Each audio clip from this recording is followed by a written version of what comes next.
when was the last time you made a sales call? How did it go? When was the last time you made a sales call before that? How did it go? You ever notice a pattern if you don't make a sales call for a while that sometimes that sales call after a big gap in activity doesn't go so well? Well, hello, my friends. This is Mace Haroff. Welcome to the Medical Sales Guru podcast and the Medical Sales video channel. And as you probably figured out, I'm here to talk to you today about what happens when there is a gap in your activity, when you're out there selling and then suddenly you get mired down in providing customer service or doing something else, and you don't get to make sales calls on a regular basis. You see, here's the thing. Medical sales requires a very high level of proficiency in industry knowledge, product knowledge, and yes, selling skills. See, all of these things degrade over time without regular use. And it's very, very insidious. In fact, this is just a condition of human performance. Anything that we don't use, any skills that we don't use on a regular basis, they degrade over time. And the example in medical sales, I already mentioned a moment ago. Let's say that you sell a type of product that requires a lot of customer service. Those of you that spend a lot of time in the operating room, you know exactly what I'm talking about. For example, if you work in cardiovascular or orthopedics, you spend a lot of time doing case coverage. And if you're very, very busy, if you don't have a support assistant to help you out, you could spend all your time for weeks just covering cases, and you don't have an opportunity to get out there and make the sales calls. Now, I know a lot of you are tempted to do the sales calls in the operating room, and some of you do that. You probably know my feelings about that. Trying to do a quick scrub sync sale is usually a bad idea, unless you're doing the scrub sync sale to sell the appointment, to give yourself enough time to really have a formal sales conversation so that you could get into the nuances of your product, really explore the customer's feelings so that it's productive and goes somewhere. But most people, when they think about a scrub sync sale, it's like they'll come up and they'll go, well, hey doc, here's my product. I want to show it to you. It has these features, these benefits, these features, these benefits. Oh, you got to go start your case? Oh, I fully understand.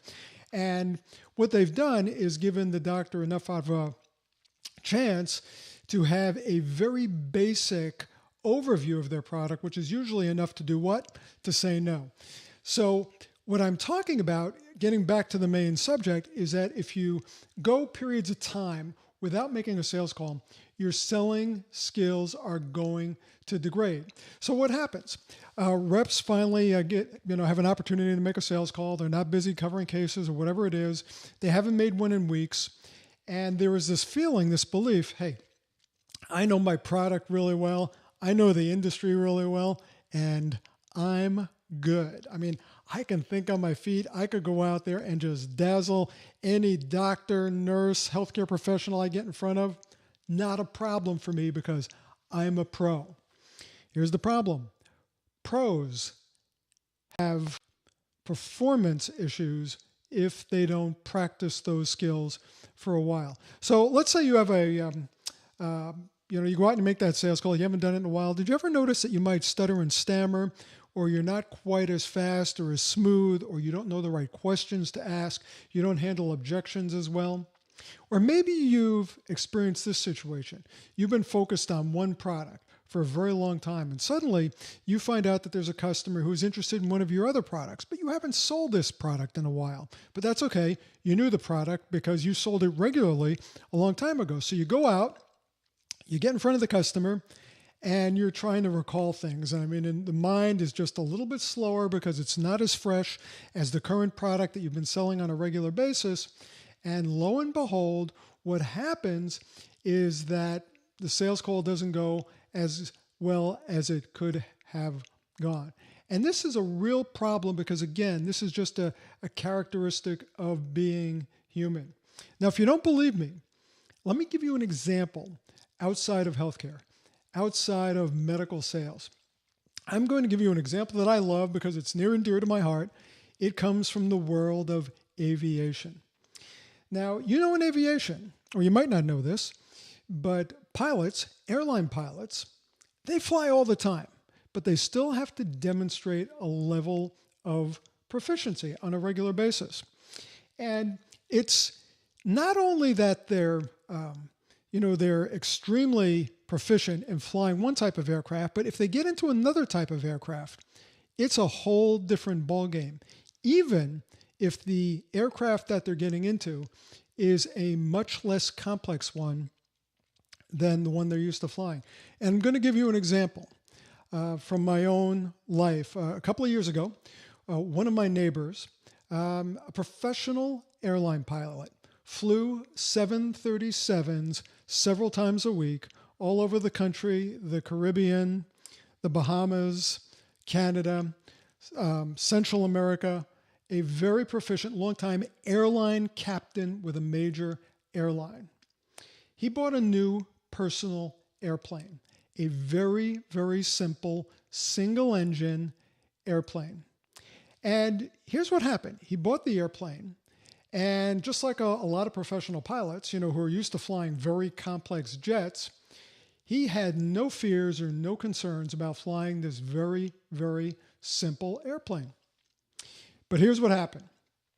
One day when he wasn't flying for the airlines, he came home and he was doing touch and goes in his new airplane that he was still becoming familiar with. And a touch and go is where you take off, you come back around the pattern, you land, you don't stop, you just basically touch and go. And what happened was during the touch and goes, as soon as he took off, when he was about 150, 200 feet in the air, his engine quit. Now, this is something that doesn't happen very often when you're flying an airliner because number one, there are usually two or more engines on the airplane. And number two, in a jet aircraft, the airplane will fly very well on just one engine. So you lose one engine, not really a big deal because the pilot is proficient, they practice, they're trained to fly on that one engine. But in a single engine airplane, if you have one engine, obviously, because it's a single engine airplane, and you lose that one engine, what happens? You become a glider, which means you're coming down. Now, if you manage the situation, you can maintain control of the airplane and hopefully get it on the ground. The plane might be destroyed. You might run into some trees, power lines, or anything on the way down. But if you could get it on the ground in one piece, it's usually very, very survivable. Still a crash, but survivable. Well, here's what happened with this very experienced airline pilot. He defaulted to his intuition instead of his training because he didn't have a lot of recent training on flying a small single-engine airplane. When his engine quit at 200 feet, he tried to turn back to the runway. Now, if you're a pilot, you know that this is called the impossible turn, and it's called the impossible turn for a reason. From 200 feet, turning back to the runway, it's impossible. You're not going to make it. And what happened is when he turned back, in an intuitive response to wanting to get back to that runway, the aircraft stalled. In other words, it lost lift and it fell to the ground and crashed. The pilot, who was a neighbor of mine, was killed. Now you say, how can an experienced airline pilot, someone who is proficient in flying, he flies complex aircraft, why couldn't he handle a little single-engine airplane? And the reason was because he didn't have proficiency and current training in that aircraft. And you see, the airline industry recognizes this. Their pilots fly every week. Some of them fly almost every day. But if you're a captain, every 6 months, you go back to what's called recurrent training. This is where they put you in a flight simulator and they throw all kinds of emergencies at you to see how you handle them, to make sure you can handle them. And this is what keeps pilots current. This is what keeps the airlines safe. And if you fly the airlines, this is what keeps you safe. Let's talk about medical sales. Now, medical sales, you might think to yourself, well, listen, if I don't make a good sales call, if my sales call doesn't go great, no one's going to die. And that's probably true. But you'll lose a golden opportunity. You see, a lot of times when you are selling a healthcare product to a healthcare professional, you only get one chance to make a good impression with that. Sure, you could follow up, but that first call, the way it goes, it cements the feelings, the thoughts, the emotions that the healthcare professional is going to have about your product. And you want to start off good so that you can expand it, so that you can eventually close the deal, schedule the case, get the order, whatever the case may be. But this can't happen unless that first case goes well. So what am I going to suggest to help you to do this? Well, there's basically two things. Number one, you have to review the essentials of healthcare selling. You have to do this on a regular basis, because if you don't, intuition is going to take over, just like it did for that airline pilot. And selling intuitively usually isn't good. Usually it's not going to be as strong. Your performance is not going to be as effective as it would be if you are really doing those things that maximize the influence that you have in the sale that allows the sale to move forward, the sale to advance.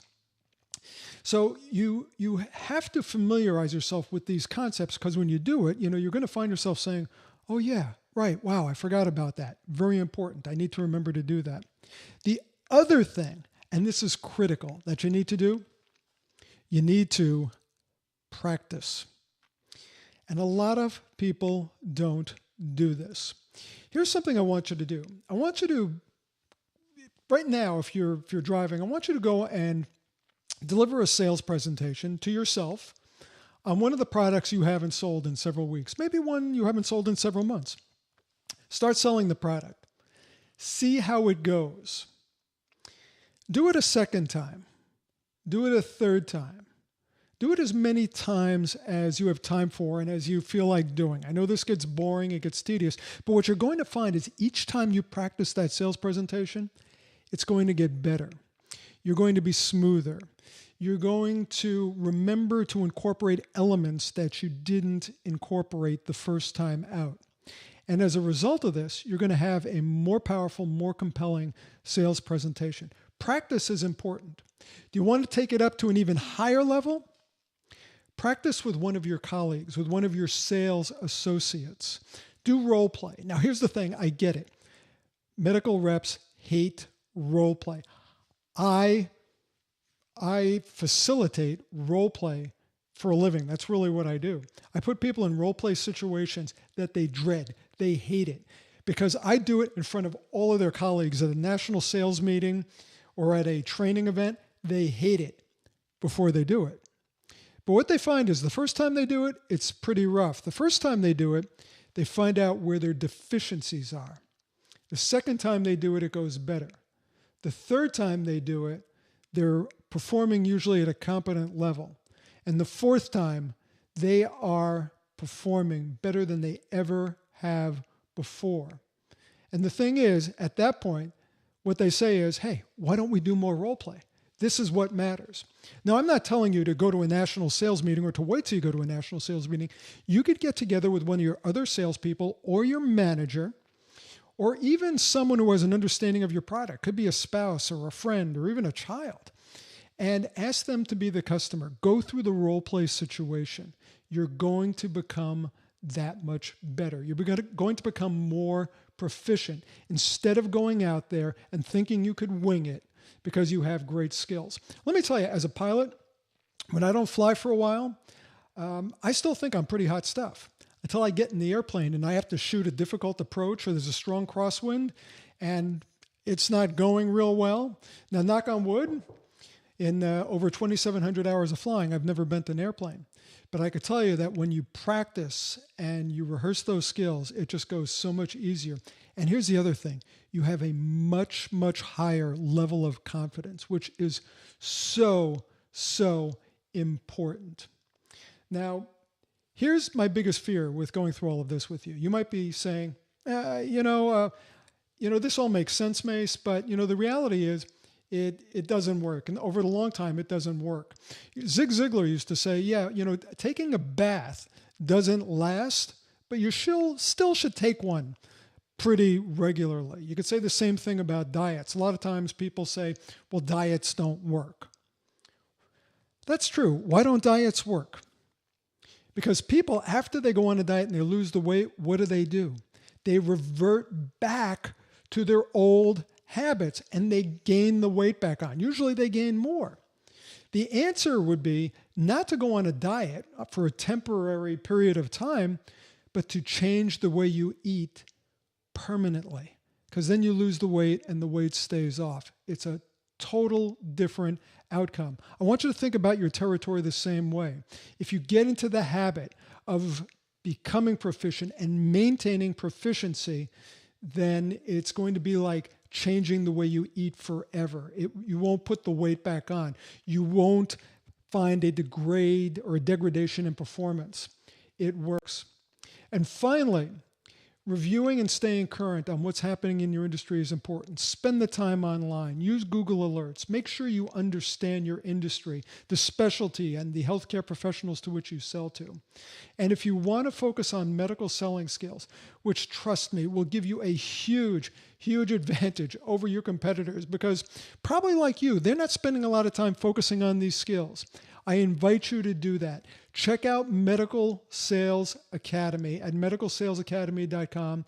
It is my 24-hour, 365-day-a-year, 7-day-a-week program to get you sales proficient and to help keep you proficient and to give you the support you need to accelerate your business and to really excel at medical sales. It might seem like a big investment, but the return on investment is huge. Check it out. Join the legions of people who are really staying proficient in medical sales with Medical Sales Academy. That's all I have for this week's podcast.